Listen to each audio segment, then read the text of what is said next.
Jury selection day number 2 in Karen Reed. Do you know how many we have?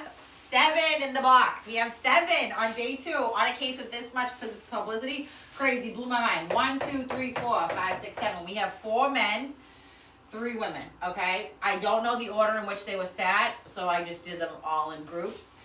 Per the order from the court, because there is so much pretrial publicity and sort of divisiveness around this case, they're not allowed to release any identifying information besides male and female. So what can we draw from this? The first thing I think we can draw is really the fact that there are more people who likely know about this case but don't pay attention enough to it to be on the trial jury than we thought. Because this pool, these 7, were drawn from 90 jurors, right?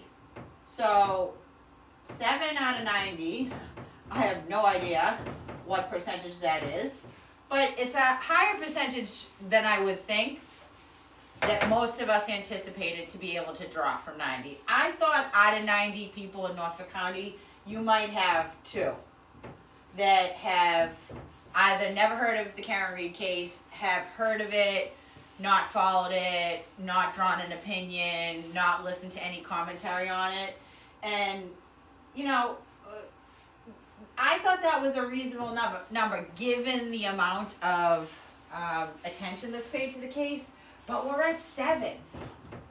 We're at 7. So what does that tell you? That actually our instincts are wrong.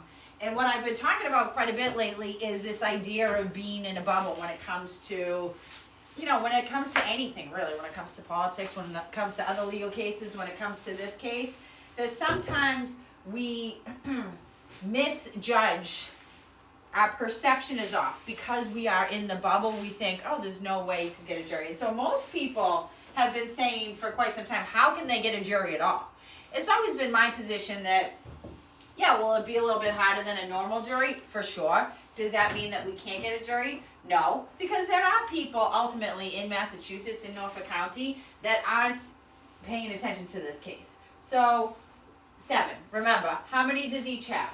We have the defendant, Karen Reed. This is shorthand for a defendant. I'll do Karen Reed for now. This is your key. This is Commonwealth, okay? In a Superior Court case in which you get life in prison if you're convicted, which is a second-degree murder, you're entitled to as many jurors, as many peremptories as you are jurors.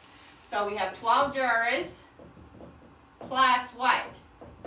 4 alternates for a total of 16. Why do you have 4?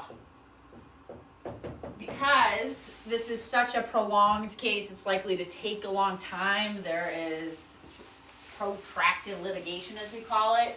The likelihood of someone falling off is higher than if it's a trial that lasts 4 days or 8 days.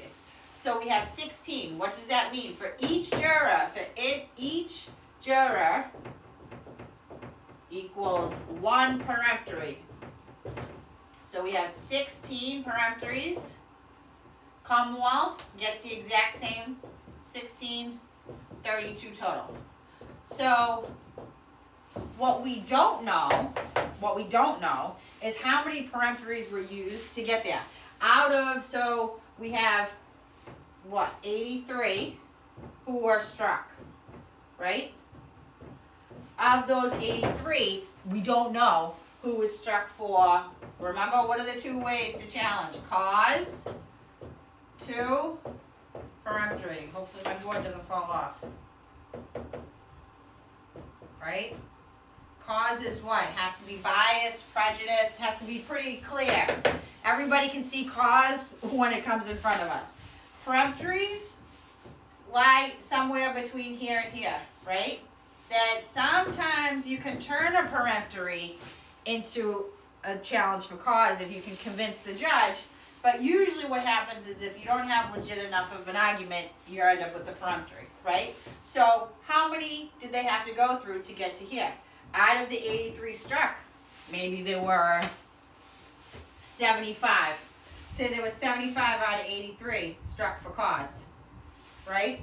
So that leaves what, 8 out of 16 peremptories? 7, we sat 4 today, so maybe sat 4, right? But it's just a guessing game. We literally have no idea.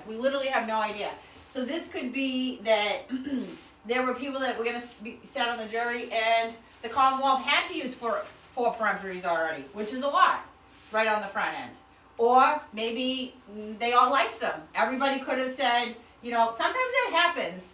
People think, oh, the Commonwealth, if the Commonwealth likes them, the defense must not like them. A lot of times people come across neutrally, and you'll find that both of the parties. So that's where we're at. I have to tell you that one of the biggest things, really probably the biggest thing that I draw from this is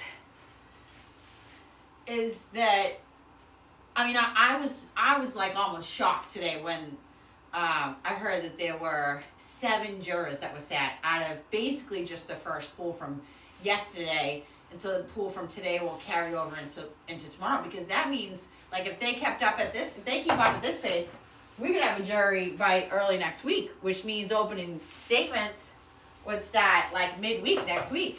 And, you know, I mean, I think most of us were thinking in our heads that it would be at least a couple weeks for impanelment. So, but, you know, when you have good jurors, you want them in the box, you put them in the box. So, let's see how many more we get tomorrow.